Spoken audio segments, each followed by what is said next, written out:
Hello, this is Dr. Douglas Platt, and I'm going to be creating a series of videos on statistics for use in my online classes.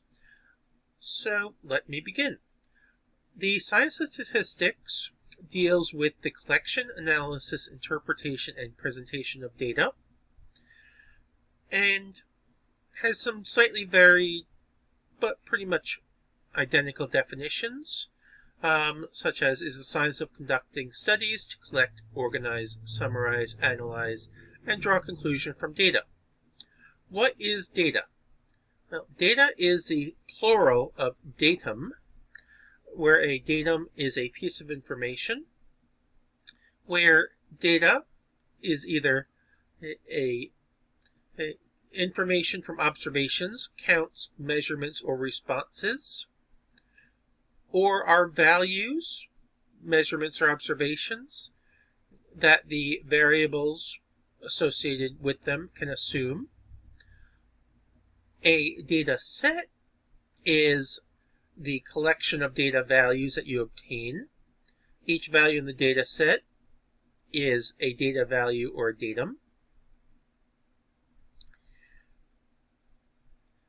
The variable is a characteristic or attribute that can be assumed different, or that can assume different values. And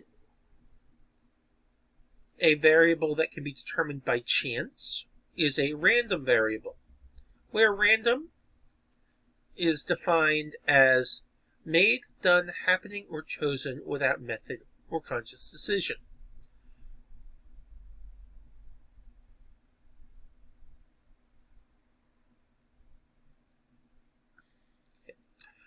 One topic that I want to quickly look at before we get into statistics in a broader sense is sets. A set is a collection of objects which are called elements or members of the set.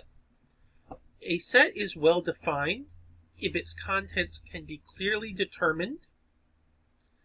A set is said to be infinite if it either contains no elements or the number of elements in the set is a natural number. Otherwise, it is infinite. The cardinal number of a set, or the size of a set, is symbolized by n of A, where the set is called A, which is simply the number of elements in a set. We're going to be dealing with the cardinality of our sets of participants using n all the time throughout this class. Two sets are equal if they have exactly the same elements. They're equivalent if the number of elements in the two sets are the same. A set is empty if it has no elements. Our universal set is the set that contains all of the elements for a specific discussion. This will be referred to as our population for our given sample or study. A subset is part of the larger set where all the elements are contained in the larger set, but additional restrictions apply. So if the larger set is cars, the subset could be sports cars or cars with all-wheel drive. Okay. When two subsets or two sets in general have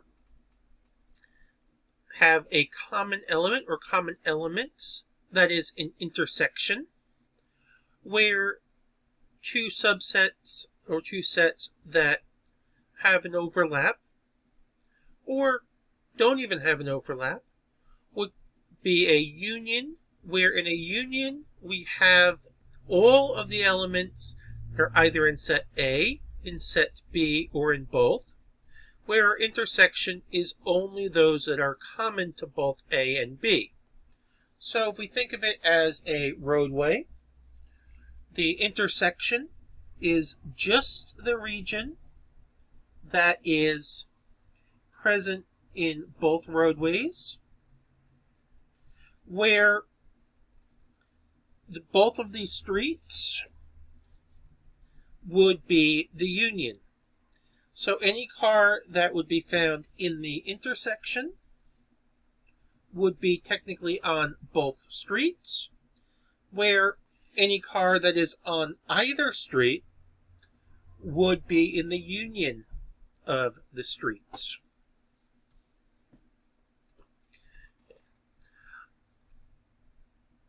One application of statistics is analytics, which is the use of data to answer questions in terms of science, business, or other related topics.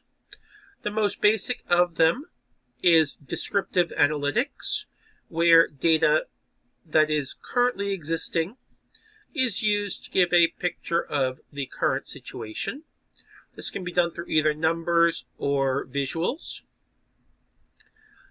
So it answers the question, what happened? Diagnostic analytics answers the question, why did this happen? By looking for the rationale behind why things occurred the way they did.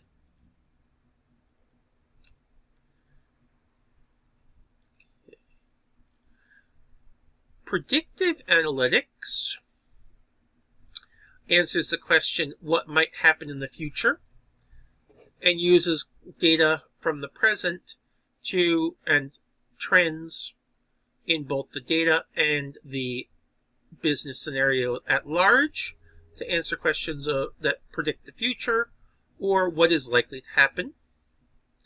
And prescriptive analytics answers the question, what should we do next, by running questions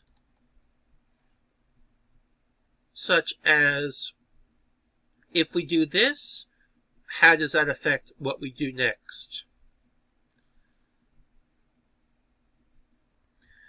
Whenever we're dealing with a situation in statistics, we start out by defining our universal set, or our population, which is a collection of all outcomes, responses, measurements, or counts that are of interest, for all subjects, human or otherwise, that are being studied. When we cover everyone, we perform a census. So here we have an example of our entire population. And if we get a piece of data that covers, or a set of data that covers every individual in our population, then we've created a parameter. However, doing a census or creating a scenario where we can get data from the entire population is inherently challenging for a number of logistical reasons. So often we can't get data from the entire population, even if that is what we're striving for, unless the population is small, self-confined, or easily manipulable into giving the data. An example of the latter would be doing a survey of prison inmates, where if they don't turn in their survey with legit answers, they don't get their food. That would be a very manipulative method. A slightly more benevolent, but some might argue equally harsh, would be in a company doing a survey on certain policies and procedures. If they don't submit, then they don't get some kind of a reward, or at least it goes onto a black mark on their records. But in any case, it is a lot easier to get data in general from a sample, which is a subset or part of the population. And in order for it to be representative of our population, it has to share the same general characteristics of interest with our population. And any data associated with our sample, which is a small group out front here, as opposed to a population in the back, is called a statistic. And the study uses statistics to approximate the properties of the population. Statistics come in two broad varieties: descriptive statistics, which seeks to organize, summarize, and display data, or the collection, organization, summarization, and presentation of data are two ways that descriptive statistics can be defined. Statistical inference or inferential statistics uses probability to determine how confident we can be that our conclusions drawn from our sample are true in our population. We draw conclusions from a sample about a population, and I'm going to stop here. I will pick up on types of data in the next video.